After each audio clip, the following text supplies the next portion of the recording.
Assalamualaikum warahmatullahi wabarakatuh. Salam sejahtera, Om Swastiastu, Namo Buddhaya, dan salam kebajikan.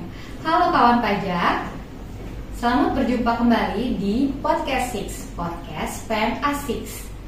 Bersama penyuluh KPP PMA 6, kami dari tim 3A, saya Asri, Atika, saya Aurel. Ya, pada episode kali ini kita akan membahas hal yang baru-baru ini ya, itu sedang marak terjadi, yaitu penipuan yang mengatasnamakan DJP. Nah, setelah sebelumnya marak penipuan melalui pesan WhatsApp yang mengirimkan link aplikasi palsu dengan judulnya surat tagihan pajak. Nah, sekarang ada lagi nih modus baru. Boleh diceritakan nggak nih Mbak ke kawan pajak? Silakan Mbak Aurel dulu ya yang cerita. Jadi beberapa waktu lalu ada 2 wajib pajak yang menghubungi WhatsApp Helpdesk KPP PMA 6 ya. Kemudian mereka mengkonfirmasi mengenai hal yang sama, yaitu bahwa mereka mendapatkan pesan melalui WhatsApp dari pengirim yang mengaku sebagai petugas pajak ya, petugas DJP. Kemudian mereka memberitahukan tentang perlunya verifikasi atau pembaruan data NPWP, misalnya nama direktur atau apa gitu ya. Nah, kemudian di pesan WhatsApp tersebut mereka mencantumkan data perusahaan dan juga data penerima yang disebut sebagai penanggung jawab wajib pajak. Nah, seperti itu. Selain itu mereka juga menghubungi melalui telepon oleh pengirim tersebut ya. Kemudian mereka menawarkan pemandu untuk melakukan verifikasi pengiriman data secara mandiri pada aplikasi sistem pusat, seperti itu.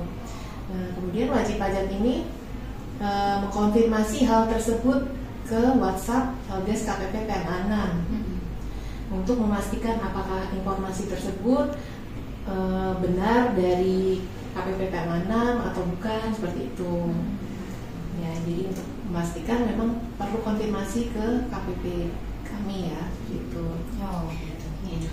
Ternyata nih kejadian tersebut nggak hanya terjadi ke 2 WP yang menghubungi KPP PMA 6 tadi. Jadi ada kawan pajak lain yang juga mengalami hal serupa, bahkan ada yang sampai mengalami kerugian. Nah, modus operandi dari penipuan ini ternyata kira-kira seperti ini. Jadi awalnya penipu ini akan memulai aksinya dengan mengirimkan pesan melalui SMS atau WhatsApp kepada calon korbannya. Nah, dia akan mengaku sebagai petugas dari DJP dan memberitahukan tentang adanya pembaruan NPWP tadi. Nah, untuk meyakinkan korban, biasanya dia akan menggunakan foto profil atau bahkan nomor induk pegawai palsu gitu.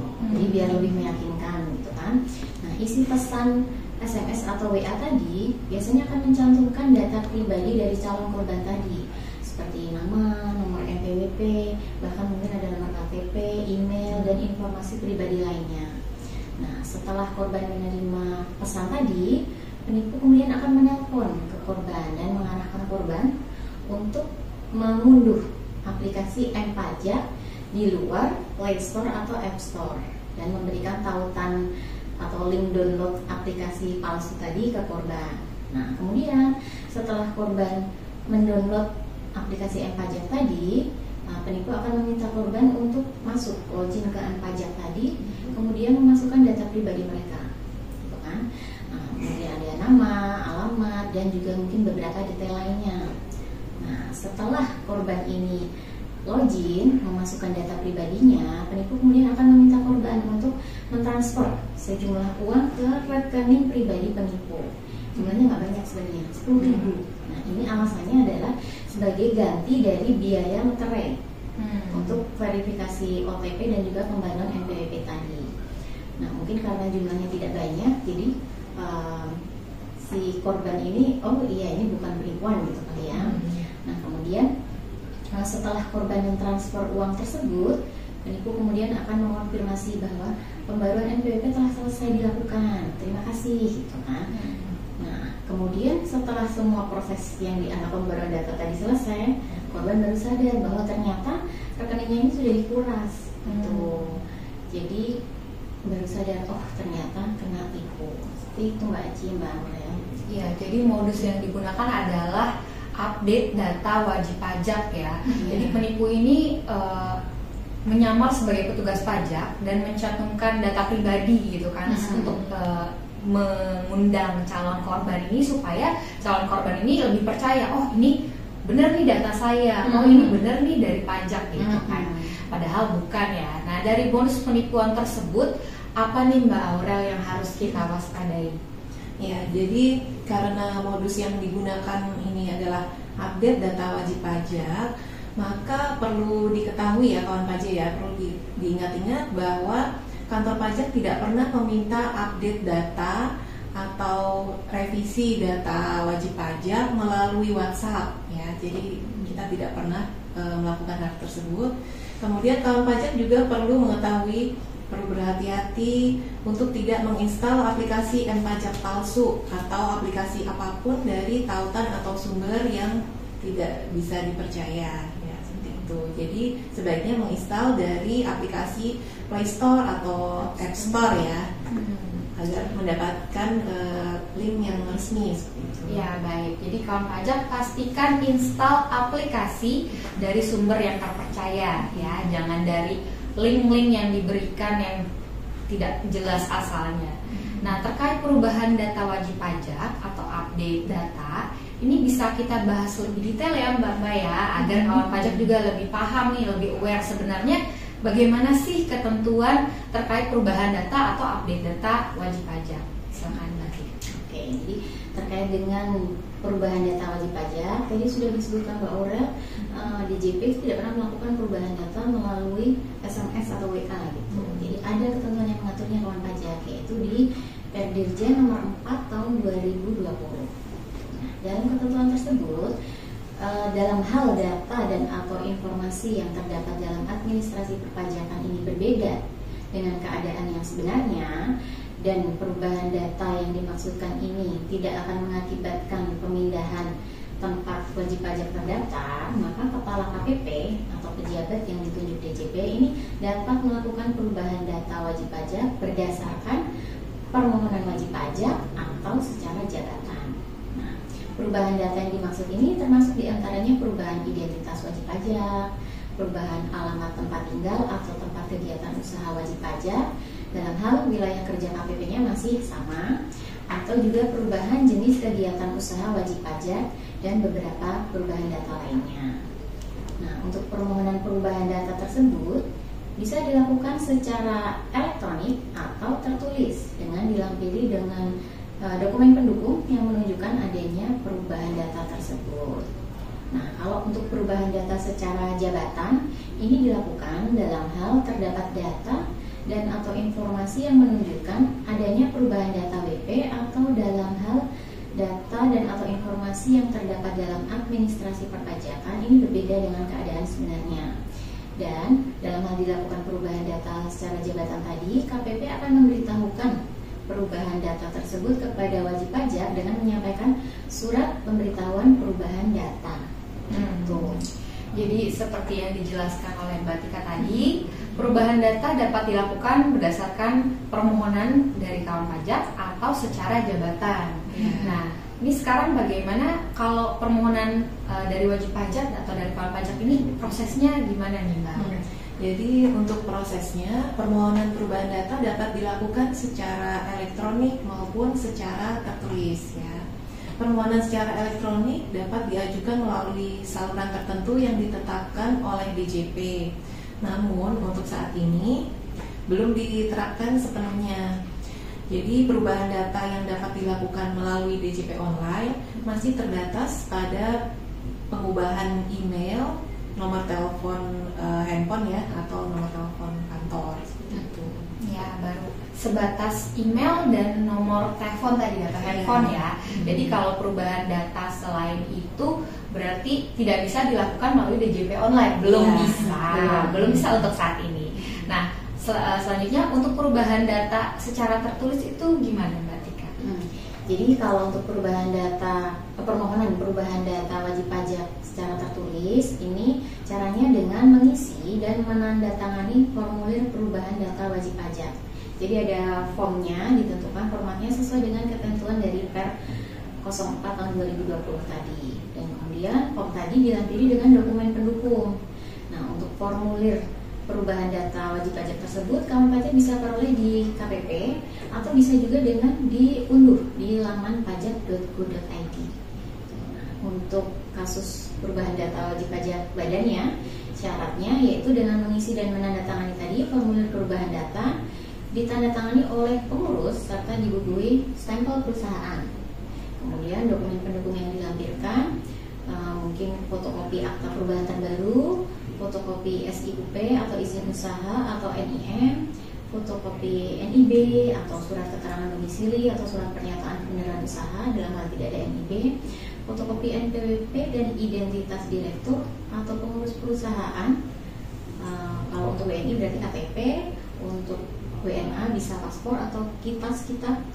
Kemudian juga kopi NPWP, SKP dan SPPKP. Dan juga apabila perubahan data ini menyebabkan perlunya perubahan dokumen NPWP, SKT dan SPPKP, maka harus dilampirkan NPWP, SKT dan SPPKP asli tersebut untuk dicetak kembali oleh KPP. Nah, jika dokumen aslinya hilang, maka silakan melampirkan surat pernyataan bermeterai. Untuk dokumen-dokumen yang dilampirkan ini mungkin tidak semuanya yang dilampirkan, tapi kawan pajak bisa konfirmasi juga ke KPP terkaitnya.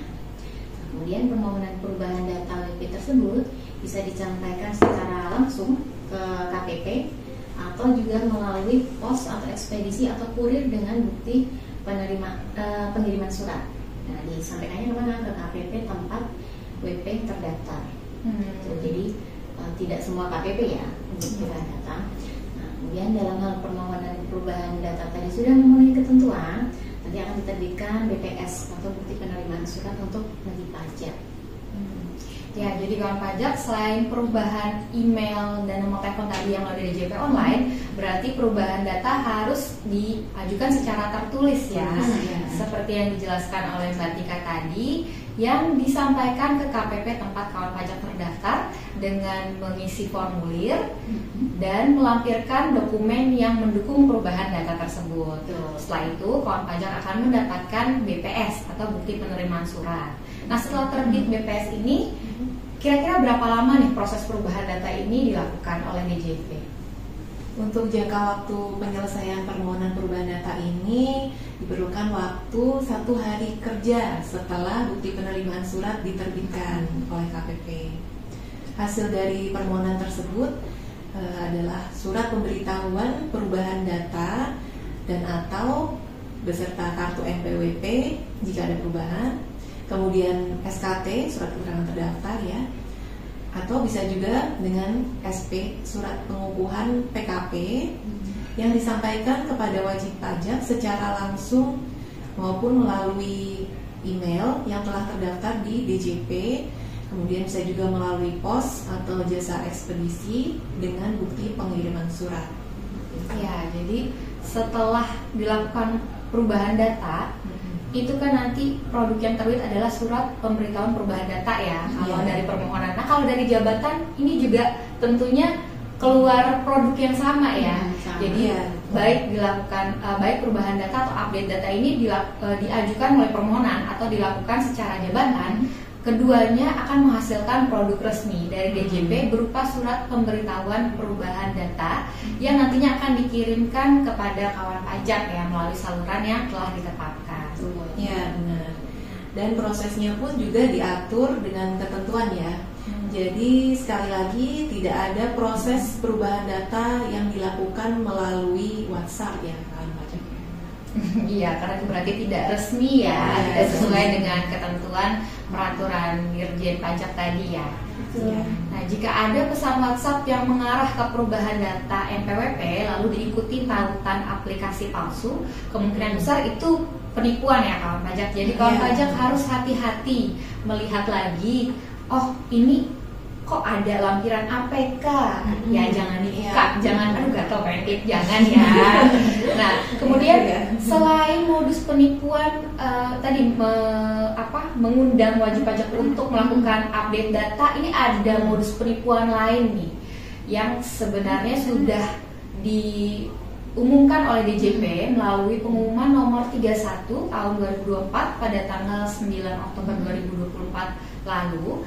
Diketahui ada 4 modus penipuan yang pernah atau sedang terjadi, yaitu ada phishing, spoofing, modus penipuan yang mengatasnamakan pejabat atau pegawai DJP, dan modus penipuan rekrutmen pegawai DJP.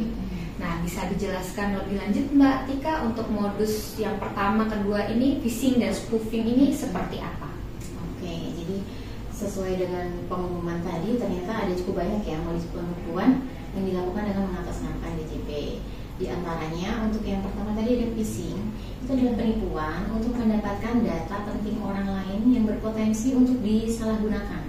Caranya dengan mengirimkan pesan melalui email, SMS, atau pesan dalam jaringan secara daring itu ya, atau saluran lainnya yang mengatasnamakan instansi resmi, dalam hal ini berarti DJP. Phishing tersebut biasanya akan mengandung tautan atau link untuk download dari aplikasi yang berbahaya dengan meminta WP untuk melakukan pembaruan atau update data pribadi. Misalnya seperti tadi ya, lewat pesan WA ini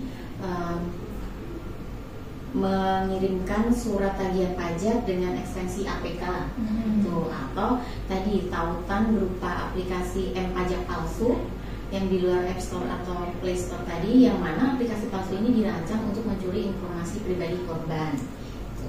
Kemudian yang kedua ada spoofing atau penyaruan. Nah, ini merupakan pengiriman email tagihan pajak atau email apapun yang berkaitan dengan pajak yang seolah-olah ini tuh memang email resmi dari pajak gitu. Tetapi pengirim aslinya sebenarnya bukan DJP gitu.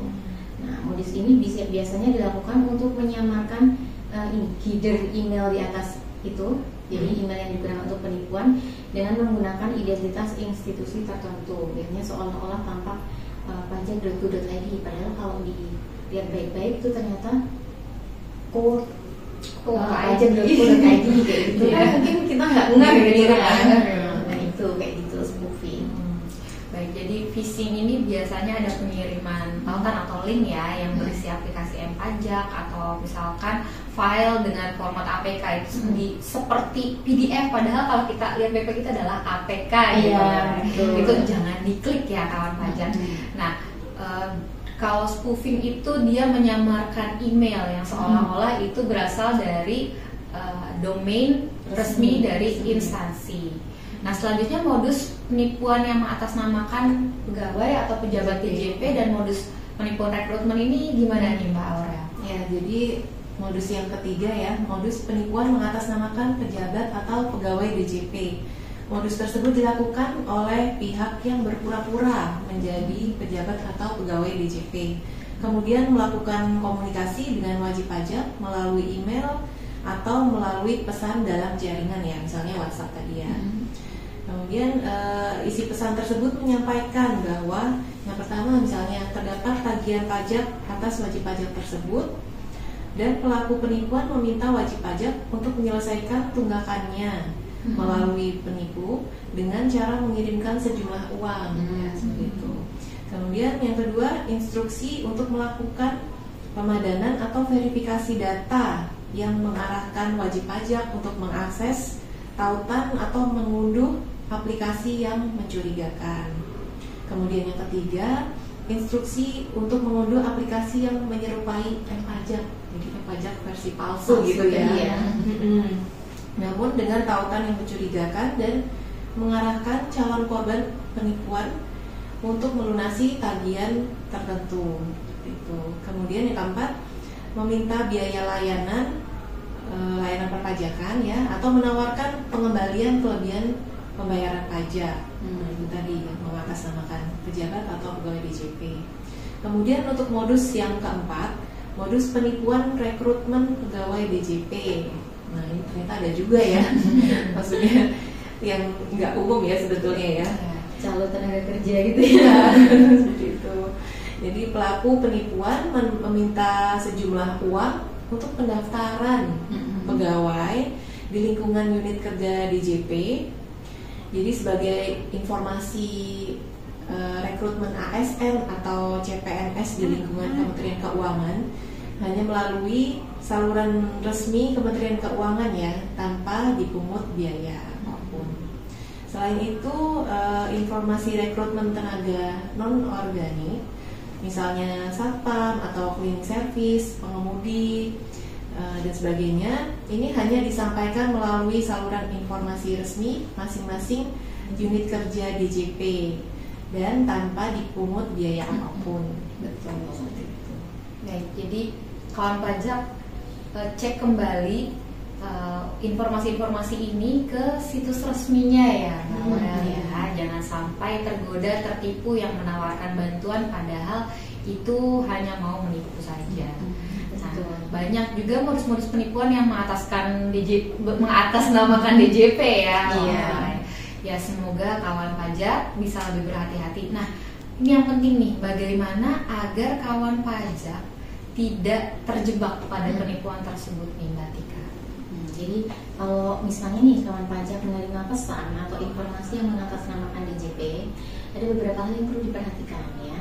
Yang pertama, kalau menerima pesan melalui aplikasi WhatsApp misalnya, silakan periksa nomor WA tersebut di laman resmi DJP sesuai dengan KPP masing-masing. Jadi memang sekarang ini setiap KPP memiliki layanan WhatsApp KPP gitu ya. Nah, tapi nomor ini biasanya tercantum tuh. Jadi untuk tautan resmi seluruh KPP ini bisa dilihat pada laman pajak.go.id/unit kerja, atau juga kawan pajak bisa cek di Instagram dari KPP tersebut. Biasanya dicantumkan di situ di profil dari KPP tersebut. Nah, kemudian yang kedua, apabila menerima pesan bermuatan file dengan ekstensi APK dan mengatasnamakan DJP, harap diabaikan dan segera hapus pesan tersebut. Jangan tergoda untuk tadi pengen diklik, penasaran apa isinya, apa saya gitu ketagihan. Jangan. Iya betul. Jangan tergoda.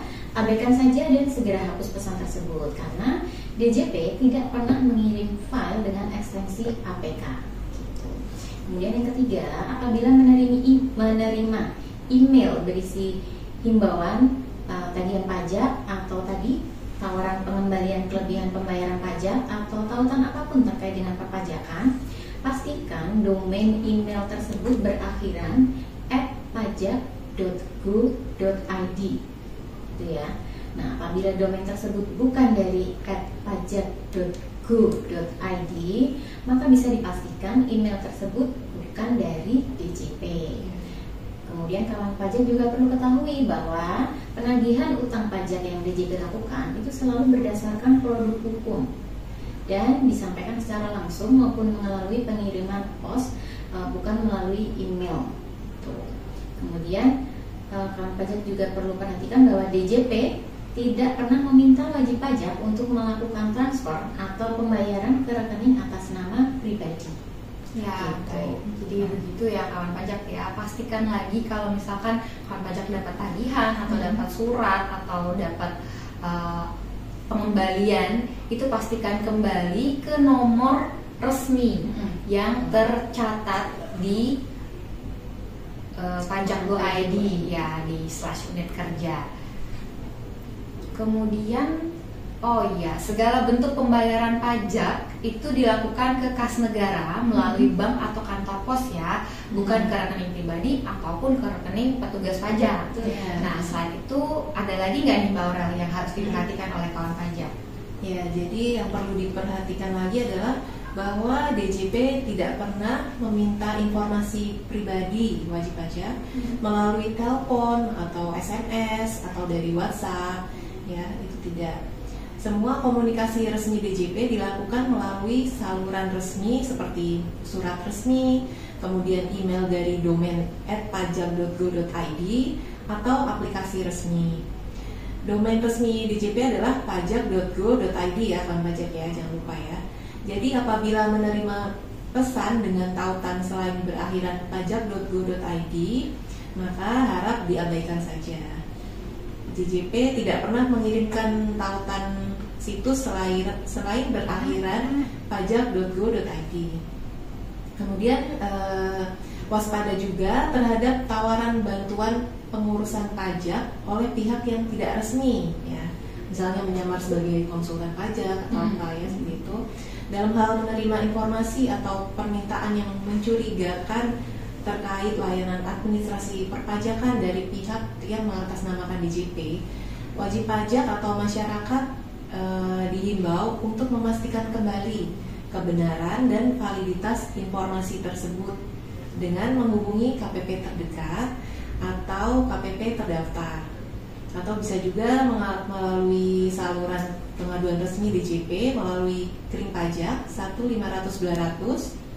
Kemudian bisa juga melalui email pengaduan @pajak.go.id, akun Twitter atau X @kring_pajak, kemudian situs pengaduan pajak.go.id atau live chat pada www.pajak.go.id. Kemudian jangan pernah membagikan data pribadi kepada pihak yang tidak dapat diverifikasi kebenarannya. Baik, jadi yang dilakukan kawan pajak tadi di awal cerita Mbak Aurel itu untuk konfirmasi ya, itu sudah benar gitu kan, dikonfirmasi ke KPP tempat terdaftar. Jadi kawan pajak memang terkena penipuan ini tentunya hal yang sangat tidak kita harapkan.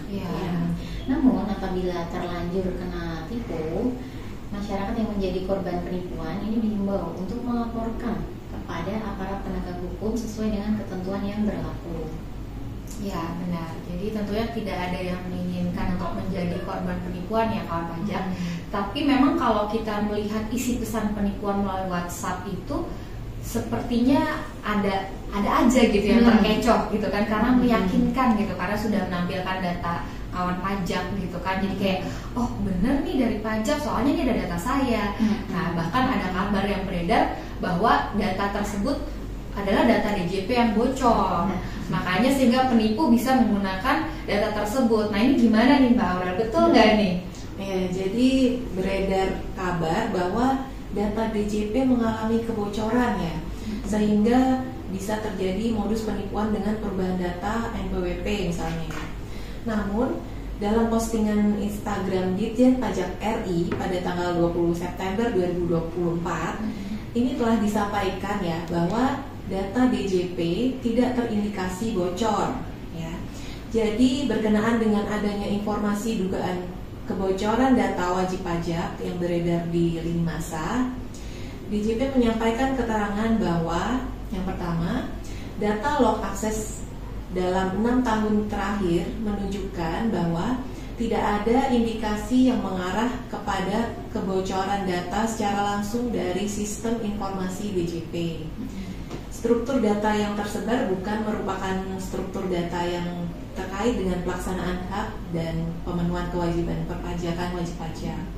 Kemudian yang kedua, terhadap dugaan kebocoran data tersebut, DJP telah berkoordinasi dengan pihak terkait seperti Kemenkominfo, kemudian BSSN, dan juga Polri ya, untuk menindaklanjuti sesuai dengan ketentuan yang berlaku.